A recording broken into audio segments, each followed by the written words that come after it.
Sème un acte, tu récolteras une habitude. Sème une habitude, tu récolteras un caractère. Sème un caractère, tu récolteras une destinée.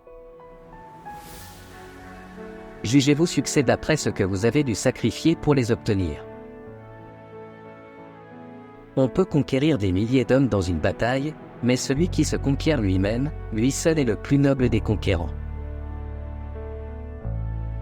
Si nous voulons créer la paix dans le monde, créons-la d'abord en chacun de nous.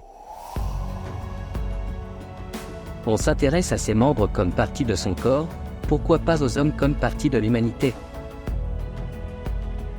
Tout est utile dans la mesure où vous savez saisir les occasions d'apprentissage qui se présentent à vous. Si tu veux connaître quelqu'un, n'écoute pas ce qu'il dit, mais regarde ce qu'il fait.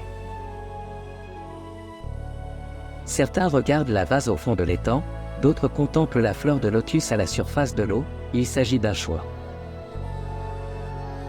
Remerciez vos ennemis, ils sont vos plus grands maîtres. Ils vous apprennent à faire face à la souffrance et à développer la patience, la tolérance, la compassion, sans rien attendre en retour. Il n'importe pas qu'un être soit croyant ou non, il est plus important qu'il soit bon. Le silence est parfois la meilleure des réponses. Si nous devenions violents, nous n'aurions plus rien à défendre. Le désarmement extérieur passe par le désarmement intérieur. Le seul vrai garant de la paix est en soi. Il n'y a personne qui soit né sous une mauvaise étoile, il n'y a que des gens qui ne savent pas lire le ciel.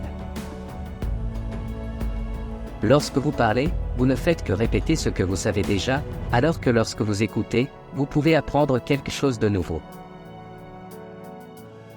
La bataille contre l'ignorance se gagne tous les jours, et elle finit par ouvrir sur des perspectives insoupçonnées.